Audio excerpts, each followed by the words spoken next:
Жетімдерді бағып байыған тілектес. 1994 жыл. Ауылда жұмыс жоқ, жарық өшкен. Нан пісіретін ұн таппаған адамдар кебекті илеп жей бастаған кез. Бұл ауыл аудан орталығынан 40-50 шақырымдай қашықтықта орналасқан. Қыста қар басқан жолды ашатын техника жоқ. Сондықтан ауыл адамдары қар қалыңдамай тұрып, қыстың басында аудан орталығынан азық түліктерін тасып алып, көктемге дейін жан бағады. Ауқаттылары атына шана жегіп, керегін ауданнан алдыртып жататын.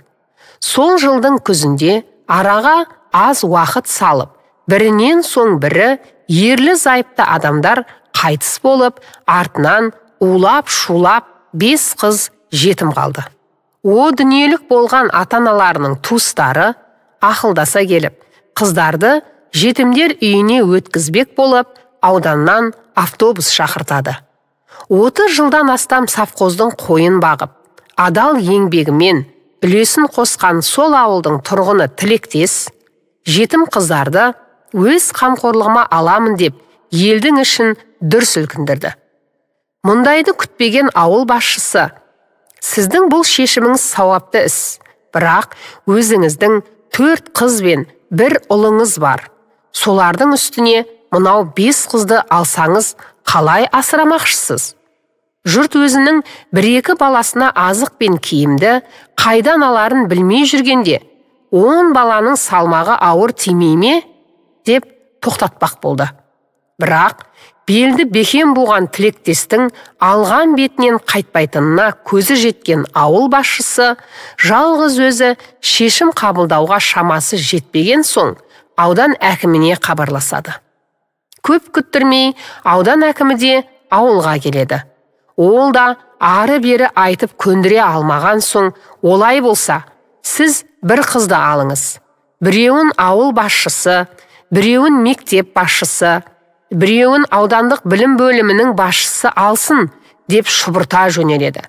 Соңына дейін сабырлық сақтап тыңдап отырған тілектес, 1 қой егіз тапса, шөптің басы айыр шығады. Ауызды жаратқан Құдай оны да нәпақасыз қалдырмайды.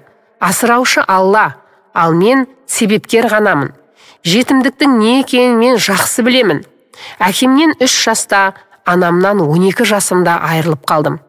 Сондықтан бұл балалардың барлығын мен аламын. Бөліп беретіндей сендерге бұлар мал емес, деп сөзін түйді. Келіспеске амалы қалмаған атқамінерлер өз жөндеріне кетті. Ал ауылдың сөз аңдып, өсек теріп, қыңыр сөйлеп қалғандары: байқа тілектес, ертең тамақ таппай, 10 баламен шұбырып, ел кезіп кетіп жүрме, деп қағытып жатты. 5 қыз жаңа қонысқа жайғасқан соң 1 ай өтер-өтпес уақыт шамасында бейтаныс бір жігіт ауылға келіп диірмен сала бастады. Темір жол мен тас жолдардың бойына жайғасқан ауылдарға қарамай, жолсыз жатқан ауылға диірмен салуы талайды таңғалдырды.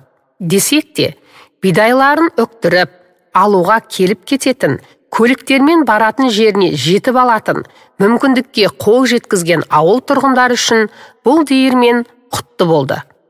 Диірмен иесі ауылдағы тілектестің шаңырағында жақында болған оқиғаны ести салысымен сол үйге барды. Естігенін көзбен көрген соң разы болып: сіздің бұл жасағаныңыз үлкен ерлік екен. Ұн жағын уайымдамаңыз. Ай сайын 5 қап ұн мен наубайханадан күнде қалағаныңызша нан алып тұрыңыз. Қарсы болмасаңыз, мен сізді жұмысқа қабылдап, жалақыда төлеп тұрайын, деп аяқ астынан жарылқап тастады. Бір қызығы, әу баста күле қарап, тамақ таппай ел кезіп кетпе, деп мазақ еткендер, керісінше осы үйден қолдарына ыдыстарын ұстап ұн сұрап келетін болды. Осыдан соң 6-7 жылдай ауылда тұрған тілектес балаларын оқыту үшін қалаға көшуге мәжбүр болды. Жетімдерді қанатының астына алғанына 1 ай өтер-өтпес уақытта диірмен ашылып, бұлар ауылдан көшкен соң, сонша уақыттан соң диірмен де жабылып қалды. Түсінген адам үшін бұл оқиғада зор хикмет бар. Алла тағала жетім қыздарды ризықтандыру үшін бір құлына диірмен салдырып қойып, оның ісіне береке беріп қойды. Ал осы оқиғадағы тілектес атты кейіпкер менің марқұм әкем еді. Арман Тілектес Бердалин. Оқыған Гүлбибі Әбусайылқызы.